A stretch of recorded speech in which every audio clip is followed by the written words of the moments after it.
So hello and welcome to MobileTechTalk, and today I'll be doing an unboxing and a review of the Chuwi Hi10. The box of the Hi10 is shrink wrapped, which does make it feel a lot more premium.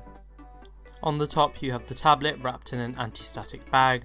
Underneath you do have the documentation such as the user manual, warranty card, quality control certificate. There is a separate product inspection report, which is something I've never seen before, even from other devices from China. Some of the literature is in Chinese, which does make me feel like there is a universal model rather than having specific models for specific markets. The last thing inside the box is the very generic looking micro USB cable, which is going to be used to charge the tablet. You may be thinking there is one thing missing, the power brick, but this is included separately, but once again, like the cable, it is very generic looking. You do have a film to remove which highlights some of the features of the tablet, and underneath you do have a factory applied screen protector. The tablet does have a 1920 by 1200 IPS multi-touch display. The screen is recessed in a bit, which does mean there is a lot of glare, especially as the anti-glare coating isn't amazing on this tablet. There seems to be about a 1 or 2 mm gap between the top plastic and the actual display. This does result in the colours becoming washed out, especially in bright daylight. I've become used to the laminated displays from Apple on their iOS and Mac products, but I didn't have any issues using this, especially with the brightness turned up to 100%. Sensitivity was never an issue for me, as I always found that the tablet responded to my touch whenever I tapped the screen, even with multiple fingers on the screen at one time. I found that for most of the applications that I would be using on this, the screen was absolutely fine. Even with the bright LED light in my room, there was some glare, but overall it was fairly usable. The speakers are positioned in a really weird location. It's kind of angled towards the back, which means that when using the tablet, you will suffer some loss in sound quality as well as volume. The best I was getting out of these speakers was maybe a quick YouTube video or a quick song every couple of days, but I really wouldn't rely on this as your main speaker and would probably recommend getting some headphones or an external speaker alongside this. The battery capacity sits at just over 3100 mAh. This probably won't sound like a huge capacity, as many smartphones nowadays boast 3500 mAh batteries, but optimizations within Windows and the fairly low powered processor, this means on average you get about 4.5 hours of battery life. 4.5 hours may not sound that long, but from day-to-day usage I found it's absolutely fine. Both of the cameras are 2 megapixels in resolution, and as far as I can see they are the exact same sensor, with the back camera having slightly better processing. If you have no access to any other camera whatsoever, I would be prepared to try these out, but on a day-to-day basis I would stay far away from both of these. And anyway, do you really want to be that person who takes photos with their tablet in public? I don't think so either. Both sensors are fixed focus, which does mean you can't get anything closer than about 10 centimeters with it being in focus. This does mean all macro photography is off limits, however you can easily just plug in an external webcam and be done with the job. The 10.1 inch display however does make a very good viewfinder, so if you are linking up maybe your DSLR to it, then this is a very good option. Whilst Windows 10 does have things like an on-screen keyboard and full touch control, I did also receive the keyboard and case, which for some reason isn't included inside the price.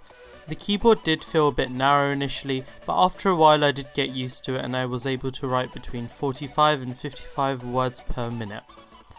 When pressed, the keys become flush with the base of the keyboard. The key travel is fairly decent and it doesn't feel like I'm typing on the Apple Butterfly 2 or Butterfly 1 switches, which I'm not a big fan of and is one of the reasons that has prevented me from upgrading. The keyboard does connect to the tablet over Bluetooth 3.0, which may seem a bit ancient at this point. It almost feels like a generic Bluetooth keyboard has been bundled in with the case. The keyboard also lacks a trackpad, which is a bit frustrating. I have a similarly sized trackpad and keyboard from 1x1, and that could be easily incorporated into the mix, especially as they both use Bluetooth.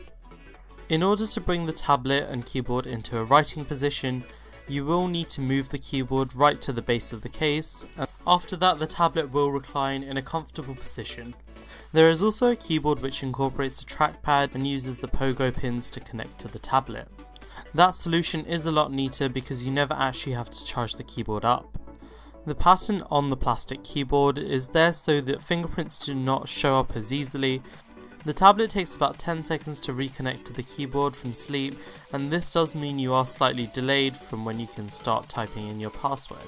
The material used to cover the outside of the case is very protective and it seems like it's durable, however I can't say the same about the inside.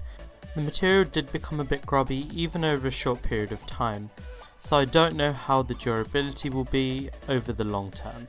Both sides are uncovered, so dust and dirt also can get in between there. I used Crystal Disk Mark to find out the speed of the drive inside, with a read speed of 147.1 megabytes per second and a write speed of 88.55. The single core Geekbench score puts this in line with the Galaxy Tab A 10.1, with the multi-core putting this alongside the Galaxy Note 3. This was the first time I'd used the benchmarking tool User Benchmark. The results show me that this device is mainly built for web browsing and basic Word documentation rather than, using Photoshop or heavy gaming. Surprisingly, it also informed me that there is a SanDisk drive inside. I/O is something this tablet definitely doesn't lack, with a single USB 3.0 and a 2.0 slot, along with micro SD, micro HDMI and micro USB, this tablet is pretty full featured. All of these ports are on a single side, which does mean if you're using every single one of them, the tablet will look pretty cluttered. The full size USB slots are definitely handy to have, especially since this does run the full version of Windows. I don't mind the fact that this doesn't have USB-C, especially since this tablet is getting on a bit now. I didn't get the opportunity to use the pogo pins as I didn't have the keyboard, so I can't comment on it. So, conclusion time. Would I say this tablet is the best for an up and coming gamer? No. Would I say it's great for somebody doing Photoshop or video editing on a daily basis? No. This tablet is primarily aimed at those who may never have used Windows in the past before, or are looking for something with I/O that beats the 2017 MacBook Pro, or are looking for a machine that you can take around with you on a day-to-day basis so that you don't have to take around your big laptop.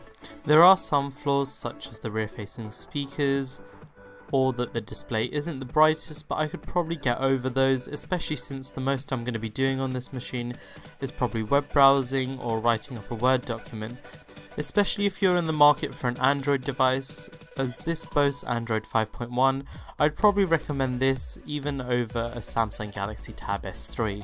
I've had fun testing out the Chuwi Hi10, especially since I haven't used Windows on my main machine for over 4 years. If you have enjoyed this video review, please read the written counterpart over at www.mobiletechtalk.co.uk, and we hope to see you soon. Bye.